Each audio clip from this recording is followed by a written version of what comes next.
Eleições americanas. Esse mês, o mundo todo parou para assistir o embate mais importante dos últimos tempos, que ainda vai mobilizar milhões de eleitores e certamente decidirá o destino de uma geração.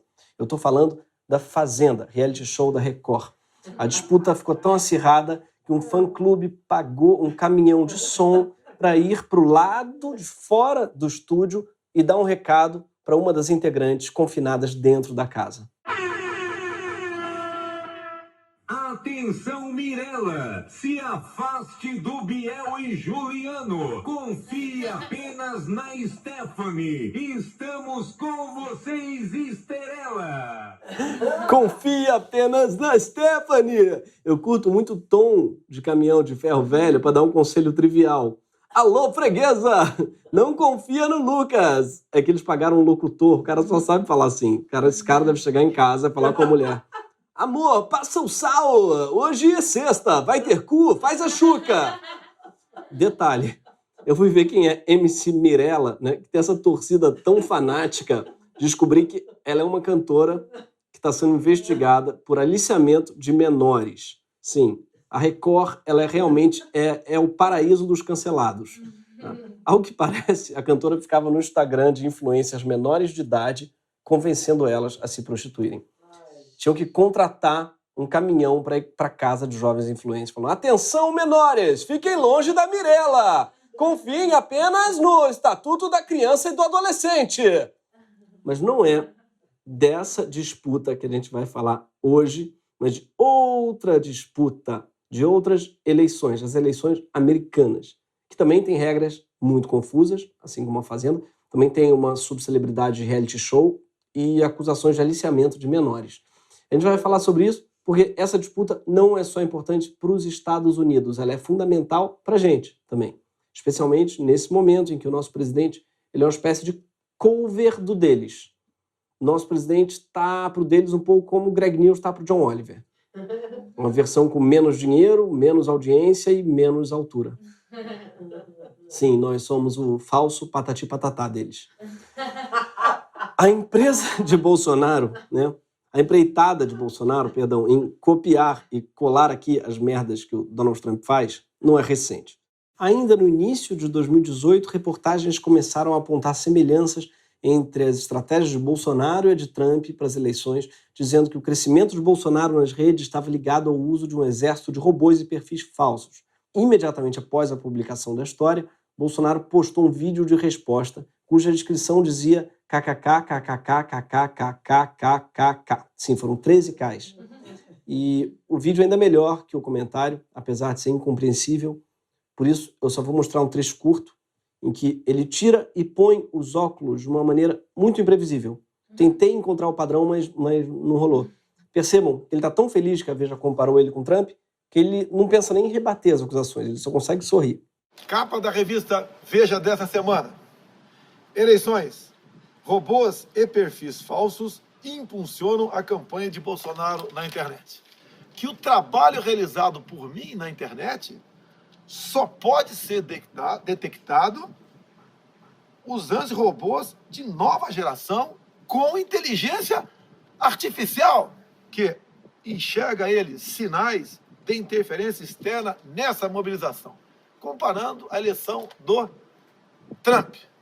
Eu não sabia que o poder aquisitivo meu estava próximo do Trump. Perceba que ele tira os óculos quando fala Trump, claramente para mostrar como seus olhos brilham ao falar o nome desse homem. Trump! Jair Bolsonaro, ele é um homem de muitos amores. Ele já se casou 3 vezes, já disse que ele está feliz no seu casamento hétero com Paulo Guedes, mas com Donald Trump o buraco é mais embaixo. Ano passado, depois do evento onde os dois discursaram na ONU, Bolsonaro chegou a dizer I love you para o seu laranja favorito.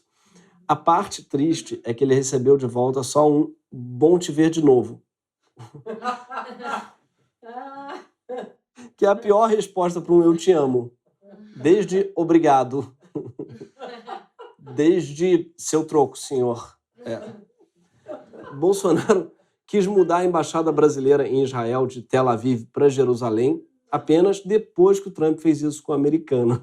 Sim, por que Trump fez isso? Não só para se afastar politicamente da Palestina, mas também porque parte da base evangélica dos 2 presidentes acredita que a segunda vinda de Jesus depende do retorno dos judeus à Terra Santa. e que, quando Jesus voltar, os judeus vão se converter ao cristianismo ou morrer. Eu, se fosse judeu, ia ficar bem bolado com essa galera que quer usar Israel como um portal místico para um cara voltado além e me converter à força ou matar toda a minha família. Mas tudo bem. Bolsonaro também só começou a falar em cloroquina depois do Trump. Sim, depois que o remédio foi revogado para o tratamento da Covid nos Estados Unidos, Bolsonaro pediu para o Trump enviar o medicamento para cá. Mr. President, are you still sending hydroxychloroquine to Brazil and other countries? Yeah, he's asked for it, and we're sending it.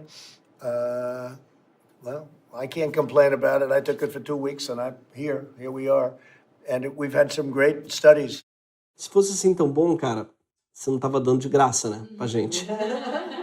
O Trump, ele fez igual aquele moleque que te dava um pacote de biscoito vazio e falava, pronto, joga isso fora pra mim, por favor. Para defender o remédio, o Bolsonaro copiou até o argumento do Trump, quando ele diz que é a prova viva de que a cloroquina deu certo. O Bolsonaro falou exatamente isso. Trump, né, quando foi internado, por acaso, não tomou cloroquina, quando ele pegou Covid, mas tomou uma combinação de remédios. Ele tomou um chamado Regeneron, outro chamado Redemvisir.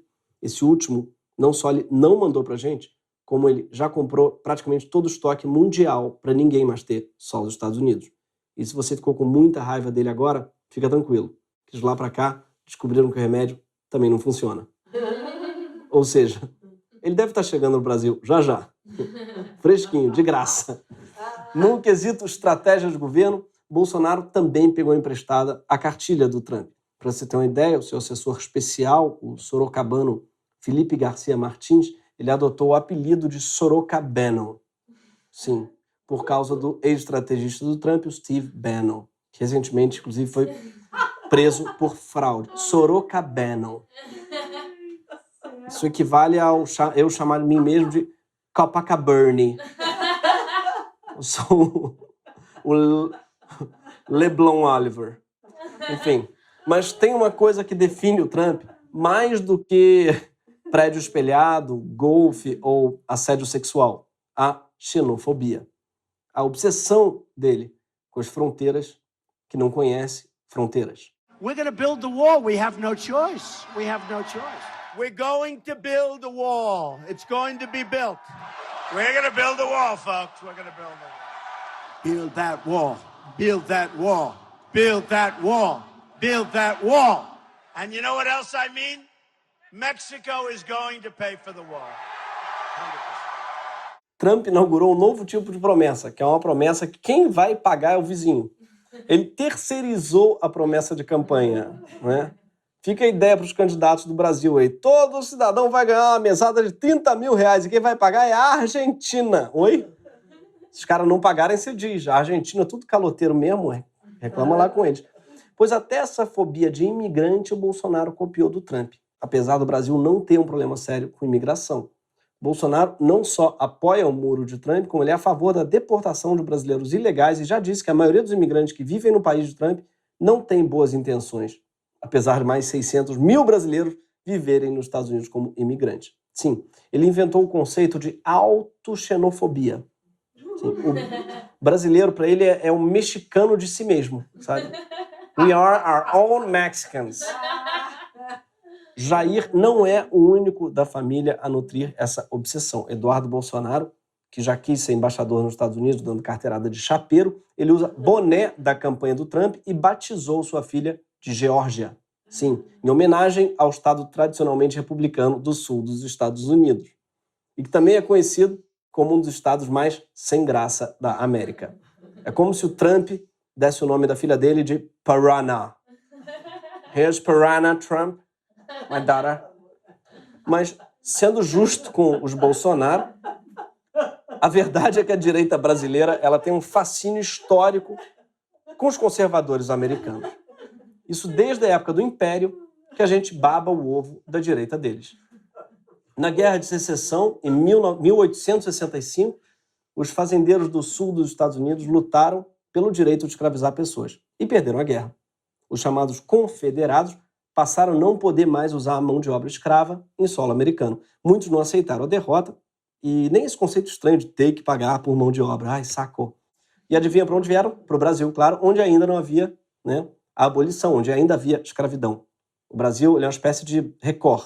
Ele é o último refúgio dos cancelados. Em 1865, milhares de confederados chegaram no porto em São Paulo. O Brasil ofereceu terras a eles por apenas 22 centavos de dólar o acre. Sim, o imperador ficou maluco. E ficou mesmo, sim, porque foi a gente que pagou o transporte deles para cá. Foi a gente que forneceu alojamento temporário na chegada para eles e a gente prometeu cidadania rápida. Foi o próprio Dom Pedro que foi pessoalmente receber os caras no desembarque. A gente deu um tratamento de campeão para um time que estava sendo rebaixado. Os confederados, eles eram tipo a cloroquina deles, tá? Resumindo. E sabe o que é pior? Eles deixaram descendentes aqui. Alguns deles estão nessa sala, assim. Sim, meu tataravô ele veio para o Brasil nesse navio, junto com o bisavô da Rita Lee e a bisavó da juíza Ellen Gracie. Parece um rolê aleatório do Ronaldinho Gaúcho, né? Parece uma festa de aniversário do Ronaldinho. Mas é sério, sim. Os confederados vieram para o Brasil, em parte, para continuar sua prática escravagista e diziam que aqui era possível comprar escravos a preço barato. Alguns deles chegaram a assassinar o delegado abolicionista Joaquim Firmino, que foi linchado na frente da sua família. Isso não tem a menor graça. Assim como não tem a menor graça gente que continua celebrando a chamada cultura confederada numa festa em Santa Bárbara do Oeste, no interior paulista, que já foi, inclusive, objeto de reportagens nos Estados Unidos. O meu nome é Robert Lee Ferguson. My name comes from the great general of the Confederate States during the war. I do not agree with any kind of slavery. Então, nós não temos... We have no racist ideal connected with the flag. The flag is simply a symbol of the honor of how it was used in the past. Eu não concordo, pessoalmente, sim, com nenhum tipo de escravidão. Parece que ele tá dando uma opinião meio controversa, sabe? Olha, eu vou falar uma coisa aqui meio doida, tá, gente? É que escravidão, assim, tipo, eu não sei vocês, mas é meio polêmico. Eu acho caído, tá? Mas talvez a interferência americana mais famosa na história do Brasil seja o envolvimento deles na instauração da ditadura militar em 64. Instauração que teve também o envolvimento da minha família. Eu acho que se os meus antepassados não tivessem vindo para cá, tava tudo muito melhor para esse país. Mas eu vou parar por aqui, que eu tô com medo de começar a ter seguidor bolsominion. Dá trabalho, tá? O seguidor à direita não deixa tomar vacina. Não toma isso, é da China. Escreve caixa alta, parece que tá berrando, eu não quero. Então vou parar de falar as coisas que minha família fez nesse país. Muitos documentos mostram claramente como a direita americana conspirou e encorajou a nossa direita a depor o presidente João Goulart e também como eles ajudaram a destruir a democracia brasileira, apoiando militarmente os generais do Exército. Interferir numa democracia para transformar em ditadura é uma tradição deles. Tá? Tipo, é bacon no café da manhã. E tanto no país quanto no bacon, o que eles estão de olho, em geral, é no óleo. Apesar dessa longa história de subserviência, foi com o Bolsonaro que a gente atingiu o recorde de pela-saquice. O nosso presidente, ele é assumidamente fã dos americanos. E olha ele todo pimpão, batendo continência para a bandeira dos Estados Unidos. Nesse mesmo dia, ele ainda lançou aquele bordão clássico dele com uma adaptação. Brasil, Estados Unidos acima de tudo e Deus também acima de todos. É muita coisa acima de tudo, Bolsonaro. Calma aí, para que botar coisa aqui em cima tá ficando apertado. Tô me sentindo igual na van, quando você pega a van, o motorista começa a botar. Gente, tá cheio! Tá lotado aqui em cima de tudo, gente. Acima de todo. Tem mais lugar aqui em cima, não. Ele é tão fã dos Estados Unidos que olha o que ele disse sobre os americanos e um antigo presidente deles. Poxa, eu queria ser americano. Tá certo? Eu tô aqui no Brasil. Tô aqui sofrendo. Então se muda pra lá, cara. Talvez acabasse com tanto sofrimento, assim. Principalmente o nosso, na verdade. Mas não bastasse ser muito fã de americanos, Bolsonaro é mais fã mesmo é do Trump. Ele costuma chamar o Trump de grande estadista. E também de amigo e até de irmão. É o primeiro caso na história de irmão unilateral. No último 4 de julho, Trump deu um discurso de comemoração da independência americana e Bolsonaro saiu correndo para elogiar, dizendo que a fala era belíssima e corajosa. Até quando o Trump escrotiza o brasileiro e faz merdas com a gente, o Bolsonaro aparece para defender. No início do ano, os Estados Unidos retiraram o Brasil da lista de países em desenvolvimento, atrapalhando muito os nossos acordos comerciais. Né? Quando a imprensa brasileira foi perguntar para o Bolsonaro o que ele achava disso, ele desviou do assunto, disse que o Trump era um ótimo presidente e cuidava muito bem dos latinos-americanos. Oi? Ele cuida bem dos latinos? Você está ofendendo ele, cara. A principal plataforma política dele é tratar mal o latino. Você cuida bem do latino, ele vai te processar se falar isso de novo. Tá? Vai perder eleitorado. A promessa de campanha dele é tratar mal o latino. Eu só queria lembrar a vocês que no início do ano agora, o governo americano deportou 50 imigrantes brasileiros de volta para cá, algemados nas mãos e nos pés no avião. E Bolsonaro foi o primeiro presidente em toda a história do Brasil a dar luz verde à deportação em massa de brasileiros. Ele queria dar uma lição nesses infratores, mandando os caras para um lugar que ele odeia. É por tudo isso que, para se antecipar ao comportamento do Bolsonaro, basta olhar o que Trump pensa e faz. Afinal, Trump é a diva que Jair quer copiar. A má notícia para nós é que o Trump tem piorado muito a democracia dos Estados Unidos, ainda que o sistema deles já fosse bastante imperfeito. Isso pode ser uma surpresa para a gente, já que o americano, em geral, ele é muito orgulhoso da própria democracia. Eles adoram dizer que eles são a maior democracia do mundo. Inclusive, eles chamam seus presidentes de Leader of the Free World, ou líder do mundo livre, que é um paradoxo, porque ou o cara é líder ou o mundo é livre, né? O líder do mundo livre que não elegeu o líder do mundo que não, ou o mundo é livre ou então você não elege, então deixa eu votar para eu ser livre. Então você não é meu líder. O único líder do mundo livre que eu conheço é o Fred 04, vocalista do Mundo Livre S.A. Esse daí é líder do Mundo Livre, S.A. Acontece que a democracia deles sempre foi muito problemática, desde o início. A Constituição americana foi escrita em 1787, quando eles inventaram um sistema em que só podia votar quem fosse proprietário de terra. E ainda assim, o voto deles não elege diretamente o presidente. Até hoje, essa decisão ela é feita a partir de um sistema chamado colégio eleitoral, né? Onde cada estado tem um número de delegados que apoiam o candidato que tiver ganhado a maioria dos votos daquele estado. O número de delegados não é exatamente proporcional à população de cada estado, ou seja, dependendo de onde você mora, o seu voto pode valer mais ou menos. A eleição americana é uma espécie de golfe, é demorado, difícil de entender quem está ganhando e é feito para agradar branco rico. Sim, porque todo esse sistema foi bolado para servir principalmente aos estados escravocratas, que queriam ter peso desproporcional na eleição do presidente, e que chegaram a argumentar que as pessoas que eles escravizavam, apesar de não terem direito ao voto, deviam ser incluídas na contagem da população, para que seus estados ganhassem mais delegados. Foi só no final do século XIX que os negros americanos puderam finalmente, formalmente, ter direito ao voto. Embora até hoje eles enfrentem empecilhos na hora de votar. Eleitores negros e latinos esperam muito mais em filas na hora de votar. Por exemplo, quase 45% a mais. E foi aproveitando esse sistema eleitoral racista e elitista que em 2016 um ex-apresentador de reality show virou presidente dos Estados Unidos, mesmo sem ter a maioria dos votos. E de lá para cá, a democracia americana foi indo de mal a pior. Depois da eleição de Trump, aumentou de 8% para mais de 30% o número de americanos que disseram acreditar no uso da violência para conquistar poder político. Assim como está acontecendo aqui no Brasil agora, a população americana tem alcançado recorde na venda de armas. Somente nos 3 primeiros meses da pandemia foram vendidos mais de 6 milhões de armas, um aumento de 80% em relação ao ano passado. Só não sei porque eles estão tanto de arma na pandemia. Aparentemente, a arma é o papel higiênico deles. Um dos maiores valores da democracia é a liberdade de expressão, né? Mas o Procurador-Geral da República, apontado por Trump, sugeriu que fossem acusados do crime de sedição os manifestantes que ocuparam as ruas em 2020. Sedição. O que é sedição? Sedição é crime? É o crime que o Lula cometeu? Não, aquilo é sedução. Sedição é um dos crimes mais graves da legislação federal e está previsto em situações extraordinárias, como no caso de conspirações para derrubar o presidente. Basicamente, aquilo que eles fizeram em todos os países da América Latina. A América do Sul é tipo a casa do Pedrinho dos Estados Unidos, onde todo americano vai fazer cocô. Todo americano fala, mamãe, quero fazer uma ditadura na casa do Janguinho. É assim que funciona. E olha só também a relação dele com a imprensa. Resguardar o trabalho de uma imprensa livre é um dos maiores sintomas de uma democracia saudável. Só que o Trump já chamou a imprensa americana de inimiga do povo. Uma frase que é conhecida por ter sido dita antes pelo Stalin na União Soviética. Um governo democrático ele precisa ser transparente, mas Donald Trump está longe disso. Ele é o único presidente americano em décadas a esconder detalhes da sua declaração de renda. Mas no mês passado, o New York Times finalmente conseguiu acesso aos últimos 20 anos do imposto do Trump, e o que eles descobriram foi muito surpreendente. Basicamente, o Trump está há anos sonegando o imposto. Sim, ele também não é realmente um empresário de sucesso. Ele é bem menos rico do que ele dizia, inclusive ele estava empobrecendo antes de virar candidato, e a política salvou ele. Ele foi candidato porque ele queria make American Express great again. Queria aumentar o limite, era isso, faltou o Express.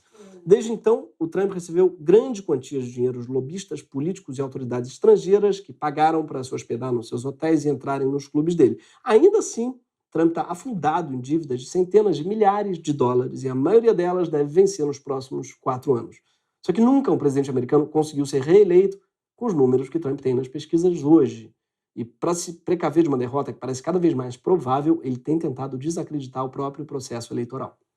Em julho, ele sugeriu adiar as eleições por considerar que elas seriam fraudulentas, uma afirmação que nunca nenhum outro presidente americano tinha feito.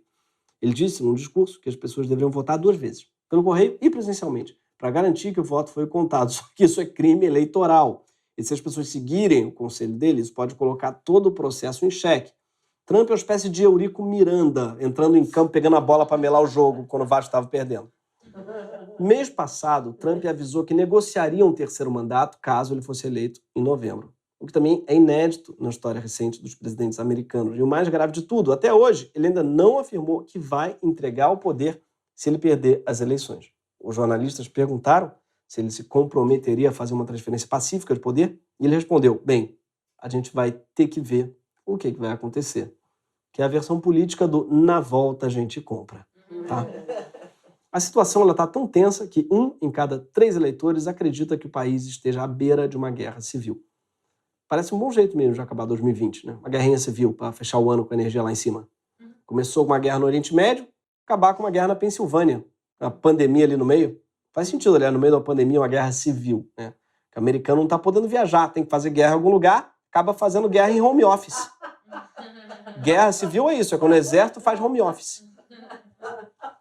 A essa altura, o maior risco é a possibilidade do Trump forçar uma vitória sua dando um tapetão no sistema eleitoral. Em menos de 4 anos, ele se tornou o presidente que mais nomeou juízes desde 1981 e, recentemente, ele indicou uma juíza ultraconservadora para a Suprema Corte, garantindo grandes chances de ter sempre a maioria a seu favor. Por isso, se ele contestar os resultados das eleições e pedir recontagem de votos ou dizer que houve fraude eleitoral, a chance da Corte concordar com ele é bem grande. Na próxima terça-feira, a gente vai começar a descobrir qual é o tamanho da crise e do caos na democracia americana. Talvez a gente descubra o resultado já na madrugada de quarta-feira, mas as chances são pequenas, porque cada estado tem um sistema de contagem mais bizarro que o outro, dezenas de milhões votaram pelo correio, existe a chance real de demorar semanas, talvez mais de 1 mês, para que haja um resultado oficial. E existe a chance do candidato que perder não reconhecer o resultado, principalmente se o derrotado for o oráculo do Bolsonaro, Donald Trump. E aí, independente do que acontecer por lá, dá para prever o que vai acontecer por aqui. Porque Bolsonaro não tem outro jogo, a não ser copiar a estratégia e o discurso de Trump. E pior, aqui existe a chance do cover fazer mais sucesso do que o original. Porque as instituições brasileiras estão mais desacreditadas do que as americanas. E Bolsonaro tem algo que Trump nem sonha em ter: o apoio maciço das Forças Armadas. Assim como a gente foi o último país do mundo a abolir a escravidão, a gente pode ser o último país do mundo a abolir o trumpismo. E Bolsonaro já está seguindo à risca a cartilha do Trump.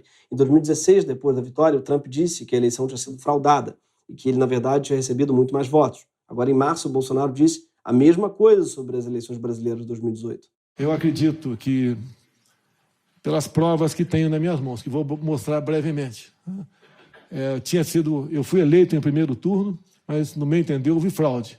Tá? E nós temos não apenas uma palavra, nós temos comprovado brevemente, eu quero mostrar. Perceba que ele fala diversas vezes a palavra brevemente, que significa rapidamente. Mas eu acho que ele quer dizer em breve, né? Que significa daqui a pouco. Só que tem quase 8 meses que ele fez esse anúncio, até hoje ele não apresentou nenhuma prova das urnas fraudadas. Ou seja, vai ver, ele apresentou, mas tão brevemente que a gente não viu, né? Então era brevemente, rapidamente. Vou apresentar rapidamente, mostrei, ninguém nem viu, tipo uma propaganda de Jequiti. Provei, foi, passou. Entendeu? Ele fez uma espécie de prova subliminar da fraude. Aqui, brevemente, eu provei, pronto, ninguém viu. Mas tem um outro risco que a gente está correndo. O Brasil ele tem se especializado em receber os resíduos tóxicos do estrangeiro. Esse foi o país que o nazista Mengele escolheu para morrer. Stroessner, o general genocida do Paraguai, escolheu o Brasil para passar seus últimos anos, ter uma aposentadoria tranquila. O Brasil ele é uma espécie de lugar onde os genocidas vêm morrer. Ele é uma espécie de Flórida dos psicopatas. Ou seja, já entenderam onde é que eu quero chegar, né? Sim, é muito provável que se Trump perder e for ameaçado de prisão, ele venha se refugiar no Brasil. Não que ele ame esse país, mas é que não vão restar muitas opções, né? Aqui ele sabe que o imperador vai oferecer benefícios fiscais, vai receber ele no aeroporto, quem sabe até rola um I love you. E junto com ele Pode ser que venha uma multidão de degredados de cabelo laranja, arma na cintura, uma horda de boné vermelho brotando aqui à procura de um país que crime ambiental não é crime, violência policial não é violência. O pior, daqui a 100 anos, seus descendentes vão ter que fazer muita psicanálise para tentar se livrar da culpa de ter bisavô escravocrata.